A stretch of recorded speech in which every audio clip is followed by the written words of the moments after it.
पैसे कहाँ से लेकर आऊं और उन पैसों को मैं कहाँ पर इन्वेस्ट करूं, और जो भी मुझे बिजनेस में ऑपरेट करना है, जो भी एक्टिविटी करनी है वो मैं कैसे करूं, इन सभी बातों के बारे में आज हम डिस्कस करेंगे, जो कि ये सभी एक्टिविटी आती है कैश फ्लो स्टेटमेंट के अंदर। कैसे हैं आप सर? आई होप सब अच्छे होंगे। आज मैं आपके लिए ये जो टॉपिक है ना कैश फ्लो स्टेटमेंट का, इसके अंदर ये सभी एक्टिविटी करने वाली है, operating activity, investing activity and financing activity. Means कि पैसे आप कहाँ से अरेंज करेंगे और उन पैसों को कहाँ पर आप इन्वेस्ट करोगे, और जब अगर आपने इन्वेस्ट कर दिया अपने बिजनेस में तो वे कौन कौन सी एक्टिविटी आप परफॉर्म करेंगे जिन्हें हम ऑपरेटिंग एक्टिविटी कहें। इन सभी टॉपिक पर आज हम डिस्कस करेंगे वन बाय वन। तो स्टार्ट करने से पहले छोटा सा एग्जाम्पल, ठीक है। इससे पहले जो फर्स्ट पार्ट मैंने समझाया था कैश फ्लो स्टेटमेंट का ही, आज हम इसका सेकंड पार्ट लेकर आए हैं, जिनके अंदर मैं केवल ये तीनों एक्टिविटी बताऊंगी और इन तीनों एक्टिविटी के अंदर क्या क्या टर्म्स आएंगी उनको बिल्कुल एग्जाम्पल के विद ट्रिक्स के साथ समझाऊंगी, ठीक है। तो वीडियो के अंदर बने रहिए, एंड तक देखिए। अब ये देखो, मिस्टर एक्स है, इसको क्या करना है, अपने बिजनेस को चलाना है। अब बिजनेस चलाना है, बिजनेस हमें करना है, ये माइंड में किस लिए आया है? नॉर्मल सी बात है, हर एक व्यक्ति चाहता है क्या कमाना, प्रॉफिट अर्न करना। हर एक पर्सन चाहता है कि उसकी अर्निंग हो, राइट। तो इसके माइंड में क्या आया कि मुझे बिजनेस करना है, और बिजनेस का मेन मोटिव क्या है कि प्रॉफिट अर्न करना, प्रॉफिट अर्न करना, और साथ में जो भी अर्निंग होगी, मतलब दोनों का मोटिव यही होता है, ठीक है। इसका पर्पस ये है कि प्रॉफिट अर्न करना है। अब प्रॉफिट तो अर्न करेगा ही, बट कैसे होगा? कुछ ना कुछ एक्टिविटी परफॉर्म करनी पड़ेगी, उसको सेल करना पड़ेगा। सेल करने के लिए पहले सामान परचेज करना पड़ेगा। परचेज करने से पहले क्या है, आपके पास कैश होना चाहिए, है ना। तो सेल परचेज करेगा वो, देन कहीं जाके प्रॉफिट जनरेट होगा, ठीक है जी। नॉर्मल सी बात है, सेल्स परचेज करेगा वो। अब इसके अंदर मान लीजिए ये चाहता है अपना बिजनेस स्टेशनरी का ओपन करना, मतलब कि स्टेशनरी की शॉप ओपन करना चाहता है ये मिस्टर एक्स, जिसके अंदर वो सेल परचेज करेगा, बुक्स की, पेन की, पेंसिल की, रबड़ की, जो भी आता स्टेशनरी का सामान होता है उन सबकी सेल परचेज करेगा। तो अपने बिजनेस को चलाने के लिए जो भी एक्टिविटी परफॉर्म की जाती है उन सभी एक्टिविटी को क्या कहा जाता है, ऑपरेटिंग एक्टिविटी, ठीक है जी। कहने का मतलब अपने बिजनेस को परफॉर्म करने के लिए अपने बिजनेस के अंदर अपनी एक्टिविटीज जितनी भी होती है, सारी एक्टिविटी हमारी क्या होती है, ऑपरेटिंग एक्टिविटी होती है। अब ठीक है जी, उसको बिजनेस करना है, बिजनेस करने के लिए उसके पास प्रॉपर्टी भी तो होनी चाहिए, मतलब कि जो दुकान है, ये जो शॉप है, ये भी तो होनी चाहिए इसके पास। ये कहाँ से लेके आएगा भाई? अब एसेट्स चाहिए। एसेट्स के लिए हमें क्या करनी पड़ेगी, फिक्स एसेट्स, करंट एसेट्स, इनको परचेज करना पड़ेगा, है ना। इनको क्या करना पड़ेगा, परचेज करना पड़ेगा। किसको? फिक्स एसेट्स को। अब इन फिक्स एसेट्स को परचेज करने के लिए हमें क्या चाहिए, पैसे चाहिए। तो हमें किसकी जरूरत है, मनी की जरूरत है। तो हम अपने अकाउंटिंग टर्म में उसको क्या बोलते हैं, फिनांस। हमें फिनांस की जरूरत है, हमें पैसों की जरूरत है। तो सबसे पहला मुद्दा यही उठता है कि हम पैसे कहाँ से अरेंज करें। अगर हमने अरेंज कर लिए तो उसे कहाँ पर हम इन्वेस्ट करें। दूसरा पॉइंट ये आता है, और इन्वेस्ट करने के बाद क्या क्या हम एक्टिविटी परफॉर्म करेंगे। तीसरा पॉइंट आता है ये। तो one by one, that means हमें उल्टा पढ़ना है। समझ पा रहे हो? पहले हमें फिनेंसिंग एक्टिविटी पढ़नी है, देन उसके बाद हमें इन्वेस्टिंग एक्टिविटी पढ़नी है, देन उसके बाद हमें ऑपरेटिंग एक्टिविटी पढ़नी है। क्योंकि नॉर्मल सी बात है, बिजनेस के अंदर सबसे पहले पैसे की जरूरत होती है कि किन किन सोर्स से आप क्या कर रहे हो, पैसे को अरेंज कर रहे हो, ठीक है। और जो अगर आपने अरेंज कर दिया, वो पैसा कहाँ पर आप इन्वेस्ट कर रहे हो, अपनी फिक्स एसेट्स के अंदर कर रहे हो या फिर कोई भी इन्वेस्टमेंट कर रहे हो आप, ठीक है। और उनके बाद नॉर्मल अपनी बिजनेस की एक्टिविटी परफॉर्म करोगे, ठीक है। तो चलो सबसे पहले हम क्या करते हैं, अब ये समझ में आ गया क्या क्या मतलब होता है। अब अगर आपको इनकी डेफिनेशन, प्रॉपर डेफिनेशन चाहिए तो टेलीग्राम ग्रुप पे इस जो डेफिनेशन के जो पेजेस का लिंक है वो मिल जाएगा। अदरवाइज मैं आपको पढ़ के ही बता देती हूँ, ठीक है। सबसे पहले हम क्या कर रहे हैं, फाइनेंसिंग एक्टिविटी की बात कर रहे हैं। तो क्या है कि focus on how a firm raise the capital and pay it back to investor through the capital market. कि जो कंपनी है कैपिटल मार्केट से क्या कर रही है, पैसे को रेस कर रही है, पैसा ले रही है, शेयर्स इशू करके, डिवेंचर इशू करके, बैंक से लोन लेके, मतलब कोई भी सोर्स, वहां से पैसा ले रही है और उनको वापस रिटर्न पे बैक कर दे, मतलब कि उसको जितनी अमाउंट ली है ना उसको वापस उसे वापस दे दे। ये हमारी सभी एक्टिविटी फाइनेंसिंग में जो भी पैसे से रिलेटेड होगी ना वो हमारी फाइनेंसिंग एक्टिविटी के अंदर आएगी। अब बात करते हैं इन्वेस्टिंग एक्टिविटी की डेफिनेशन के बारे में कि those cash which is invest for the purchasing and acquiring fix assets for the operating the business. Business को ऑपरेट करने के लिए जो भी आपने फिक्स एसेट्स को परचेज किया है, उन परचेज करने के लिए जो आपने कैश यूज किया, that's known as the investing activity. ठीक है, लास्ट इज फाइनल दैट कि आप जो भी मैन्युफैक्चरिंग सेलिंग करोगे, कस्टमर को सर्विसेज दोगे, कोई भी एक्टिविटी आप बिजनेस के अंदर परफॉर्म कर रहे हैं वो सभी एक्टिविटी आपकी बिजनेस एक्टिविटी होगी। ठीक है, तो आपकी बुक के अंदर परफॉर्मा दिया हुआ है कंप्लीट, और उस परफॉर्मे के हिसाब से आप देख सकते हो। अदरवाइज ये जो डेफिनेशन का पेज है जैसे जैसे मैंने अभी बोले आप उसको राइट डाउन भी कर सकते हो, ज़्यादा मुश्किल नहीं थी। ठीक है जी, अब हम फाइनेंसिंग एक्टिविटी आज थोड़ी सी वीडियो जो है 5 से की बजाय 10 मिनट की हो जाएगी, बट हाँ पूरा कंसेप्ट आज आपको समझ में आने वाला है। सबसे पहले हम फाइनेंसिंग एक्टिविटी की बात करते हैं, हम इसको रेस कर लेते हैं एग्जाम्पल को। ठीक है, अब देखो आपको पैसा चाहिए, सबसे पहली प्रोसेस क्या थी हमारे पास, फाइनेंस को अरेंज करने की। पैसा कहाँ से अरेंज करोगे, नॉर्मल सी बात है, आप शेयर इशू कर सकते हो। क्या इशू कर सकते हो, शेयर्स इशू कर सकते हो, आप डिबेंचर इशू कर सकते हो।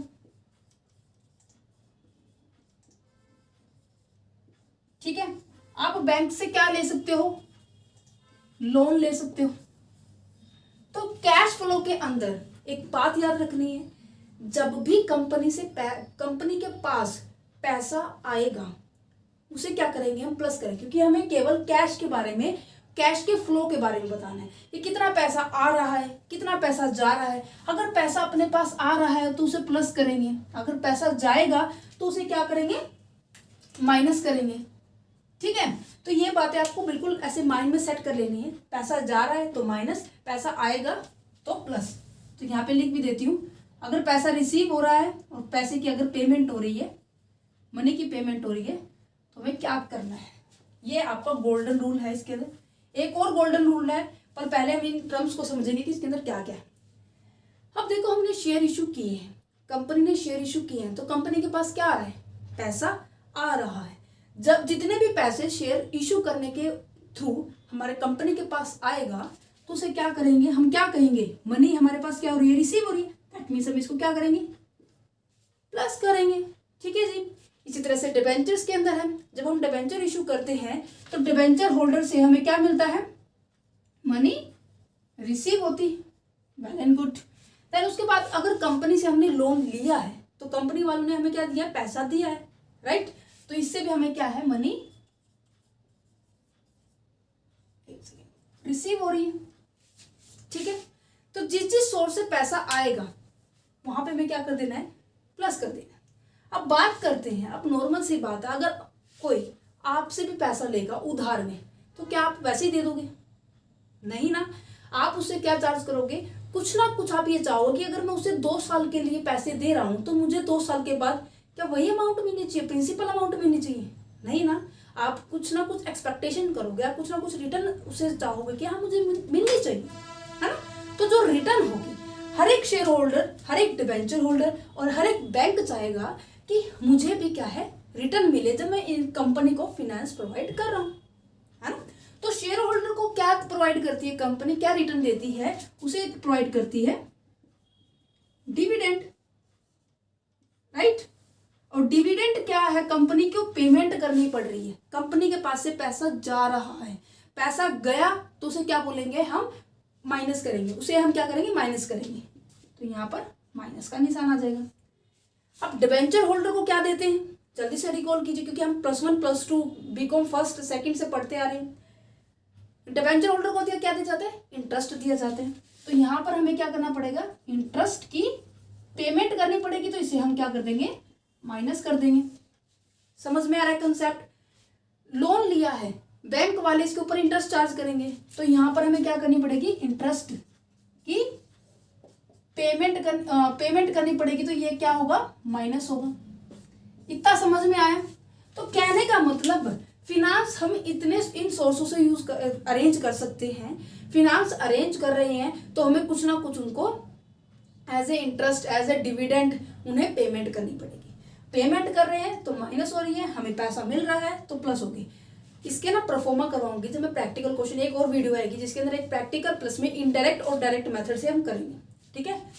हाँ, इस वीडियो के अंदर ये सोर्स देख लो, फिर नेक्स्ट वीडियो के अंदर मैं सीधा डायरेक्ट बताऊंगी, देखो पैसा आ रहा है तो प्लस करो, पैसा जा रहा है तो माइनस करो, उसके अंदर जस्ट मैं ये बताऊंगी।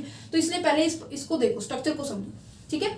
ये हो गया हमारे पास फाइनेंसिंग एक्टिविटी हो गई कि कहां से पैसा कंपनी अरेंज करेगी। अब बात आती है कि पैसा अरेंज तो हो गया, अब इसको इन्वेस्ट कहां पर करें। नेक्स्ट एक्टिविटी आ जाती है आपकी इन्वेस्टमेंट की। इन्वेस्ट कहां पर करें। अब नॉर्मल सी बात है, बिजनेस स्टार्टअप करना है तो कहीं ना कहीं वो फिक्स एसेट्स को, करंट एसेट्स को परचेज करेगी, एक्वायर करेगी, है ना। तो क्या है, यहां पर करते हैं हम इसका, यहां पर इन्वेस्टिंग, ठीक है। इन्वेस्टिंग एक्टिविटी के अंदर क्या आएगा वो भी हम अभी डिस्कस करते हैं। अब देखो पैसा आपने अरेंज कर लिया तो कहीं ना कहीं आप इन्वेस्ट करोगे। अब नॉर्मल सी बात है, आप बिजनेस करना चाह रहे हो तो आप क्या करोगे, एसेट्स को या तो परचेज करोगे, ध्यान से समझना इस बात को, ये सेल भी हो सकती है, ठीक है। अब देखो एसेट्स के अंदर अगर ने आपने इन्वेस्ट किया, अब मैं इसका ना एग्जांपल यहां देखो, अब मुझे ये परचेज करना था, ठीक है। अब मैंने इसको, ये मेरे लिए एक एसेट्स है क्योंकि मैं इसको परचेज करके लेके आई, मेरे पास ये इक्विपमेंट आया, मैंने इसके बदले में क्या किया है, पेमेंट की है, उस शॉपकीपर को की है। मेरे पास ये सामान आया, मैंने उसको पेमेंट दी, मतलब कि मेरे पास से क्या जा रहे हैं, पैसे जा रहे हैं। इसी तरह से कंपनी के पास भी होता है, जब भी कंपनी कोई एसेट्स परचेज करेगी तो उसे क्या करनी पड़ेगी, पेमेंट करनी पड़ेगी। उसके पास से क्या जा रहा है, पैसे जा रहे हैं, उसकी पॉकेट से पैसे जा रहे हैं, तो हमें क्या करना पड़ेगा यहाँ पर, इसका क्या कहेंगे इसको हम, कि यहाँ पर पेमेंट हो रही है, और जब पेमेंट होएगी तब हमें माइनस करना है। समझ में आया। अगर मान लो ये मेरे पास बहुत सारे रखे हैं, ठीक है, मैं इसको सेल करना चाहती हूँ, मैंने इसको सेल किया और मेरे पास क्या आएंगे, पैसे आएंगे। तो जब कंपनी अपनी एसेट्स को सेल करेगी तब क्या होंगे, कंपनी के पास क्या है, पैसे रिसीव होंगे, मनी रिसीव होगी, ठीक है जी। इतना कंसेप्ट आया समझ में, जल्दी से मुझे बताइए। अगर वीडियो अच्छी लग रही है तो प्लीज लाइक कीजिए एंड बच्चों के पास ज्यादा से ज्यादा शेयर कीजिए। मेरा जो मोटिव है कि बच्चों को इजी वे में समझाना, आपको समझ में आ रहा होगा। देखो सेल करने से क्या हो रहा है, पैसा हमारे पास आ रहा है, परचेज करने से क्या हो रहा है, पैसा हमारे पास से जा रहा है, ठीक है। आपको ना जब भी आप इसकी एंट्री कर रहे हो ना कैश फ्लो स्टेटमेंट की, तो आपको अपने आप को कंपनी मानना है, ठीक है। कि आपके पास पैसा है तो पॉकेट में जा रहे हैं तो उसको प्लस करो, पैसे की किसी को पेमेंट करनी पड़ रही है माइनस कर रही है। इसी तरह से यहाँ पे थी, पैसा हमने अरेंज किया तो यहाँ पे प्लस कर दिया, यहाँ पे भी अरेंज हुआ, यहाँ प्लस कर दिया, यहाँ अरेंज हुआ, यहाँ प्लस कर दिया। समझ में आया। ये तो हुआ एसेट्स के बारे में, सेल परचेज की कंसेप्ट। उसके बाद आ जाती है हमारे इन्वेस्टमेंट के बारे में। कंपनी इन्वेस्ट भी करती है भाई साहब, है ना, हर जगह इन्वेस्ट करती है, कि वो भी कंपनी भी चाहती है कि हम भी इन्वेस्ट करें, हमें भी कोई ना कोई रिटर्न दे, राइट। अब कंपनी ने इन्वेस्ट किया तो कंपनी ने किसी को पैसे दिए हैं तो कंपनी भी चाहेगी ना, मैंने जितने पैसे किसी और को दिए मैं उसके प्रति क्या चाहूँ, रिटर्न चाहूँ, है ना। ये थोड़ा सा ना कंसेप्ट समझाती हूँ आपको, क्योंकि बहुत से बच्चों के माइंड में कंफ्यूजन होगा कि क्या है। अब देखो ये दो दोस्त थे, ठीक है, ये एक्स है, ये वाई है। मिस्टर एक्स को पैसों की जरूरत पड़ी, इसने कहा कि भाई साहब मुझे पैसे दे दो, मैं तुम्हें क्या करूंगा, 2 साल के बाद इसे वापस दे दूंगा, रिटर्न कर दूंगा। लॉकडाउन लगा हुआ था, इसके पास पैसे नहीं थे, इसने क्या किए, इसको पैसे दे दिए, कितने, 1 लाख रुपए, ठीक है। इसने इसको 1 लाख रुपए दे दिए। अब देखो ये 2 साल के बाद जब इसको देगा, क्या ये 1 लाख रुपए ही देगा, सोचो जरा। अब देखो नॉर्मल सी बात है, 2 साल तक किसी का 1 लाख रुपया से किसी को दे दिया आपने, क्या वो यही चाहेगा कि उसको 1 साल के बाद, मतलब 2 साल के बाद 1 लाख रुपए ही मिले, नहीं ना। वो कुछ ना कुछ, ये जो मिस्टर वाई है कुछ ना कुछ चार्ज करेगा। क्या चार्ज करेगा, और ये जो चार्ज करेगा ना, इसके लिए तो क्या होगी, ये इनकम होगी, इसके लिए ये क्या होगी, एक्सेस अमाउंट होगी, जो इसको 1 लाख के साथ ऐड करके देनी होगी। ये जो अमाउंट होगी इसके लिए थोड़ा सा एक्सपेंस होगा। समझ पा रहे हो, कंसेप्ट समझ पा रहे हो? ठीक है जी। मान लिया इसने कहा कि मैं, ये मिस्टर वाई कह रहा है कि मैं तुझसे 1% के इंटरेस्ट पर तुझे ये पैसे दे रहा हूँ और 2 साल के बाद मुझे 1% इंटरेस्ट भी देगा और साथ में ये प्रिंसिपल अमाउंट भी देगा। प्रिंसिपल अमाउंट क्या है, 1 लाख रुपए है और 1% के हिसाब से मीन्स की 1000 रुपये। सही कैलकुलेट किया ना मैंने? देखो राइट, 1000 रुपये उसको एक्स्ट्रा देने पड़ेंगे। दैट मीन्स 1 लाख, एक सेकेंड 1000 रुपये ये पेमेंट करेगा। तो ये 1000 रुपये जो एक्स्ट्रा है ना, तो इसकी ये इंटरेस्ट की इनकम बनी। इसी तरह से कंपनी जब भी कहीं इन्वेस्ट करती है तो ये भी चाहती है कि मुझे रिटर्न मिले, और जो रिटर्न की अमाउंट मिलेगी वो किस केस में मिलेगी, वो हमें इंटरेस्ट के फॉर्म में मिलेगी। और इंटरेस्ट मिल रहा है, रिसीव्ड हो रहा है,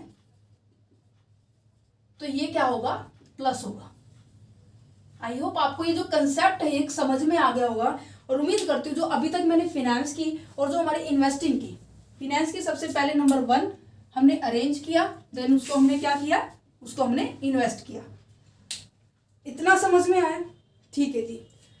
अब बात करते हैं ऑपरेटिंग एक्टिविटी की। ऑपरेटिंग, इसके अंदर ना एक और पॉइंट आ सकता है। अगर आपने कोई बिल्डिंग रेंट पे दे दी है, ठीक है, रेंट आपको क्या हो रहा है, रिसीव हो रहा है, ठीक है। अब आपको क्या करना है, लॉजिकली सोचना है। पैसे आपके पास आ रहे हैं तो प्लस, पैसे जा रहे हैं तो माइनस। पैसे आ रहे हैं प्लस, पैसे जा रहे हैं माइनस। इन सभी एक्टिविटी को छोड़कर, इन्वेस्टिंग, एसेट सेल परचेज के बारे में, shares, debenture, investment, loan, bank के को छोड़कर बाकी जितनी एक्टिविटी बच गई वो किसके अंदर आएगी, वो आएगी हमारी ऑपरेटिंग एक्टिविटी के अंदर। ठीक है जी। तो सबसे पहले कंपनी ने क्या किया, फाइनेंस को अरेंज किया। फाइनेंस को अरेंज करने के लिए तीनों सोर्सेज थे, ठीक है। अरेंज करने के बाद उसने पैसे को इन्वेस्ट किया। इन्वेस्ट करने के बाद अपने बिजनेस के अंदर जितनी भी एक्टिविटी परफॉर्म हो रही थी, उन सभी एक्टिविटी को परफॉर्म करने के लिए कोई भी गतिविधि की, कोई भी ऐसे एक्सप्लेनेशन की, उनको परफॉर्म करने वाली जितनी भी एक्टिविटी होंगी वो हमारे क्या होंगी, ऑपरेटिंग एक्टिविटी होंगी। ठीक है जी। नेक्स्ट वीडियो के अंदर हम इसके पार्ट्स करेंगे। डायरेक्ट मेथड से हम कैसे कैलकुलेट करेंगे कैश फ्लो स्टेटमेंट के अंदर, और इनडायरेक्ट मेथड से हम कैसे कैलकुलेट करेंगे, ठीक है। और इससे पहले जो वीडियो थी वो केवल बेसिक था, ठीक है। और साथ ही साथ मैं आपको इन्फॉर्मेशन दे देती हूँ कि जो आपके लिए स्पेशल एक सेपरेट चैनल बनाया है जिसके ऊपर आपको क्वेश्चंस पेपर अवेलेबल है, और बीकॉम और एमकॉम स्टूडेंट्स के और एमबीए स्टूडेंट्स के लिए है वो, ठीक है। वहां पर आपको सभी तरह के क्वेश्चंस पेपर मिल जाएंगे और सभी सब्जेक्ट्स के क्वेश्चन पेपर मिल जाएंगे। लिंक आपको डिस्क्रिप्शन बॉक्स में दिया हुआ है। ऐसे छोटे छोटे पार्ट्स के अंदर हम मैनेजमेंट अकाउंटिंग करेंगे, और जो इनकम टैक्स है, ह्यूमन रिसोर्स मैनेजमेंट है, हम क्या करेंगे, थियोरेटिकल पॉइंट है क्योंकि वो, और उसको हम कॉपी पे कवर करेंगे, ठीक है। अभी ये तो थियोरेटिकल ही था, बट मेरे को ये लगा कि हाँ कहीं ना कहीं इस तरह से हम प्रॉपर एक्सप्लेन करके यहाँ पर समझाया जा सकता है, ठीक है। Thank you for watching this video, have a nice day. और वीडियो को ज़्यादा से ज़्यादा शेयर कीजिए, और अगर वीडियो पसंद आई हो तो प्लीज़ एक लाइक का बटन दबा दीजिए।